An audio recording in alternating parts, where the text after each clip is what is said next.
This Raptor team is making wins and lessons very difficult. And I understand a lot of people are on tank mode and this and that. But watching this team, and I really want that pick to convey, it's probably not. Watching this effort tonight in the second half was putrid. The first half, this team played outstanding basketball. After what we talked about in the Houston game about defensively, they didn't look like they even gave a crap anymore. They came out in the first half against a very good Oklahoma City Thunder team. Going into today, they're 34-15, first in the Western Conference. They'd won 2 in a row. They're outstanding. You hold them to 47. 47.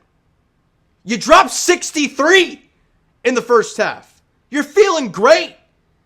And even to start the third quarter, the Raptors weren't doing half bad. They built a lead up to 23 at one point. But in the back of your mind, you're always thinking, you know, they're going to go on a run.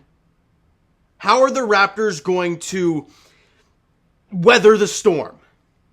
Well, they weren't able to. Up 23 in the third quarter, they full on fall apart.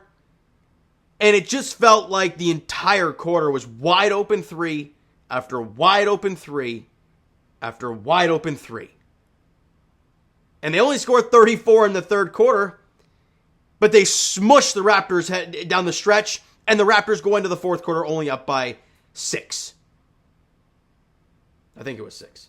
Could be wrong. My math is never good. No, I think I'm right. They're up 6 going into the fourth quarter. And you have no confidence as a Raptor fan because we have seen this team not be able to close games out all season long. And actually for the last few years, they've not been able to close games out. And they don't.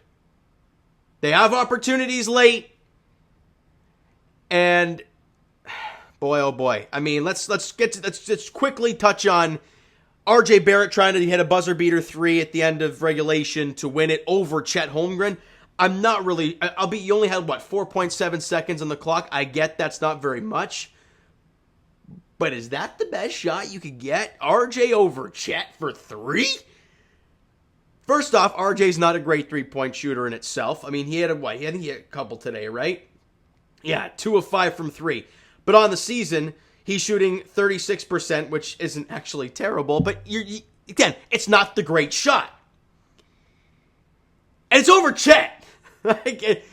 Anyways, we go to overtime. And this is where I get fuming. And for the first time this season, and maybe even for the first time, like last year was kind of all like question marks, like, oh, we'd like to see a little bit more. No. Scottie Barnes, wake up, bud. If you go on my Twitter, because I was active on there, I was just baffled from what I was watching. Also, check out the Tik Tok page. Link is down below. We could have watched this mess together tonight. If we have 1,000 followers on there, we can go live during games. I'm at like over 650 now. We're getting there. Come on, let's get that 1,000 so we can start going live during games, even though it's really painful right now. Let's go to Twitter, because I found a tweet and I really wanted to talk about it. Will Lou retweeted it from Raptors Moments. And this is exactly what I was watching. Scottie stood in the corner the entire overtime. And if you go back and watch, that's literally all he did on offense, was stand in the corner, not move, not create any spacing, not try and screen, nothing. Stood in the corner the entire overtime. And the 3 times he got the ball, he passed it up immediately. It felt like he was playing hot potato with the basketball. In overtime, like he didn't even want it. And then he wanted the shot at the end of regulation, and yeah, it didn't work out. He just looked checked out from the game. Because then you watch, Raptors have another opportunity. Tie a game, 12 something odd seconds to go. You have lots of time here. Ball's already advanced. You have lots of time to try and get a shot here. Scottie dribbling the ball by the 3-point line. Dribbling, still dribbling, not moving, still dribbling, And Gary comes over. He's like, if you're not going to do anything, give me the damn ball. And he just, here, Gary, you take it. And he tries to take a sidestep, contested three, not even close. We go to double overtime. Scottie, what are we doing, man? Show that you give a damn. In the first half, Scottie was outstanding. Making all these tough shots. He was 3 of 4 from distance. And he was feeling good. Looked great. Second half, just checked out. Didn't look for his offense. Didn't try to do too much. And then in overtime, dude looked like he didn't even want to be out there. It's just what it looked like to me. And then in the dying minutes of double overtime, they take Jakob, because they briefly take Scottie out, I guess, going offense, defense. And then you take Jakob out for Scottie, and that's when I'm like, all right, I'm going to bed. I'm going down to do this video, because I'm good. It's unserious. I understand Scottie is the future. I understand he wants some reps. But if he's not going to play like it, he shouldn't be on the floor. And Jakob Poeltl gave this team everything and some tonight. 19, 12, and 3, 8 of 9 shooting, 3 of 4 from the line, had 2 blocks in the game, was a machine battling under the rim all night long, trying to battle Chet in space. Did a great job. And you take him out for Scottie, who looked like he didn't even want to be out there. I understand he needed some offense, but at that point, maybe a wins and lesson is to sit his ass on the bench and let him think about it a little bit. Don't pout about it. Go out there and make something happen. Why do we love Kyle Lowry when something didn't go right or when they had to poke the bear? Because you knew what you were getting next. You knew you were getting an animal who wanted to just beat the living snot out of these guys. Where was that tonight? Where was that in the second half? Where was that in overtime? Nowhere to be found. And I'm watching, and people are going to say, well, he played 48 minutes. And yeah, he did. Remember that, was it double or triple overtime? Raptors played Miami down in Miami and beat them? They played over 50 minutes. They wanted the win. IQ, RJ, they wanted this win today. IQ was outstanding in overtime. You know, in the early goings of overtime, ended the game 7 of 20, but for the love of God, when you feel like you're a man short out there, it's going to be tough. 17 and 11 in the game for him, and he made some big shots in the first overtime when Scottie's just chilling in the corner by himself. RJ had a great game. 23, 7 and 4, 9 of 16 shooting, 3 of 4 from the line, 2 of 5 from 3, a steal and a block for RJ. Looked great. And hello! Yeah.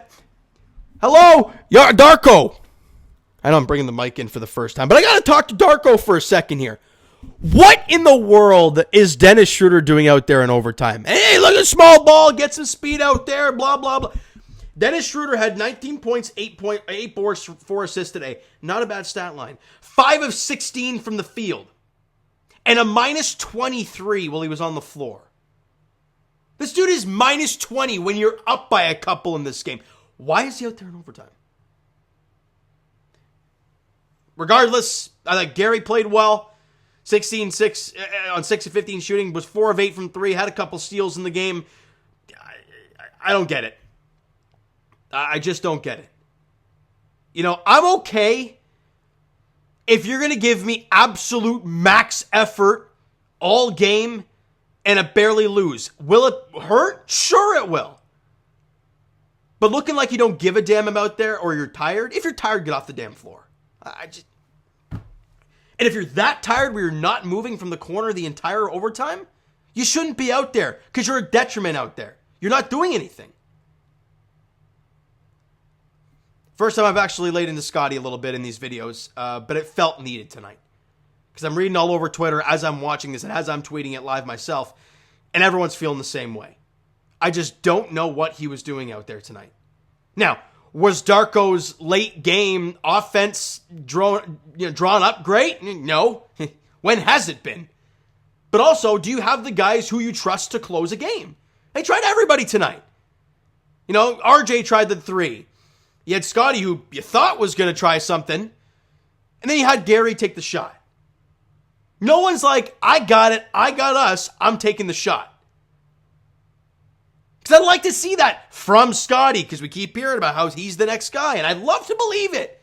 But until I see him do this in a big-time moment, I want to see it, man. And there's a perfect opportunity tonight. But you didn't get it. Now, we can sit here and go through the team stats all we want. I understand OKC's an outstanding team, and they had 5 guys in 20 or more figures. That is insane stuff.